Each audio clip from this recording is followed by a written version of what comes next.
এতিয়া আমাৰ মাজত উপস্থিত থকা এই যে প্ৰকল্পকেইটি নিৰ্মাণ কৰা হৈছে এই প্ৰকল্পকেইটিৰ দেৱনীত দাসক দুআষাৰ কোৱাৰ কাৰণে মই অনুৰোধ জনাইছোঁ। বৰপেটা পৌৰসভা এলেকাত প্ৰধান মূল সমস্যা এটা হৈছে খোৱাপানীৰ সমস্যাটো।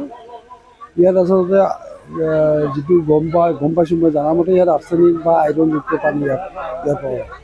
গতিকে এই ক্ষেত্ৰত তাৰমানে বৰপেটা পৌৰসভাই যি পদক্ষেপ গ্ৰহণ কৰিছে, ৰাইজক বিশুদ্ধ খোৱাপানী যোগানৰ যিটো পদক্ষেপ গ্ৰহণ কৰিছে, এইটো আদৰণীয় এটা পদক্ষেপ হৈছে।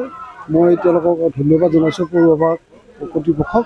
আৰু ইয়াৰ জৰিয়তে নিশ্চয় বৰপেটা পৌৰসভাবাসী ৰাইজ উপকৃত হ'ব। আৰু এতিয়ালৈকে তেওঁলোকে 19টা ৱাৰ্ডত এনেধৰণৰ প্ৰকল্প তেওঁলোকে প্ৰস্তুত কৰি আছে। কিছুমানত সম্পূৰ্ণ হৈছে, কিছুমান সম্পূৰ্ণ হোৱাৰ পথত। আৰু 3টা ৱাৰ্ড বাকী আছে। এই 3টা ৱাৰ্ডতো তেওঁলোকে পৰৱৰ্তী পৰ্যায়ত তেওঁলোকে এই পানী যোগানৰ আঁচনি, এনেধৰণৰ পানী যোগানৰ আঁচনি তেওঁলোকে প্ৰকল্প লৈ সম্পূৰ্ণভাৱে তাৰ কাৰণে মই বৰপেটা পৌৰসভাক মই আহ্বান জনাইছোঁ। আৰু ইয়াৰ জৰিয়তে এই ৰাইজক উপকৃত কৰিবৰ কাৰণে সেই বিষয়টো মই আজি যিটো মই আপোনালোকক নকওঁ, কিন্তু এই বস্তুৰ বিষয়টো মই নিশ্চয় চাম। কাৰণ এইটো তেওঁলোকে ইয়াৰ পৰা পানী ষ্টৰেজ কৰি ইয়াৰ পৰা লৈ যাব লাগিব। কিন্তু এতিয়া চৰকাৰৰ যিবিলাক আঁচনি আছে, ৱাটাৰ চাপ্লাই স্কিম, সেইবিলাক ঘৰে ঘৰে পাইপলাইনে তেওঁলোকে যোগান ধৰাৰ ব্যৱস্থা কৰিছে।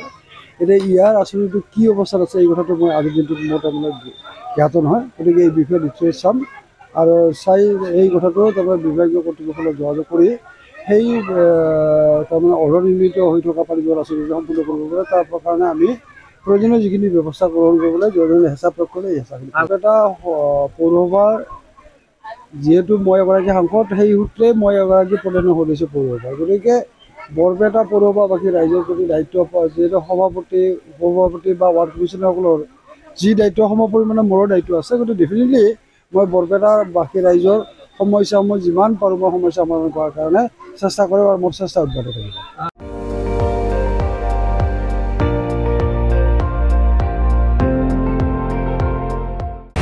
আপুনি চাই আছে ND24, সৰ্বশ্ৰেষ্ঠ নহয় সৰ্বোত্তমৰ দৌৰ।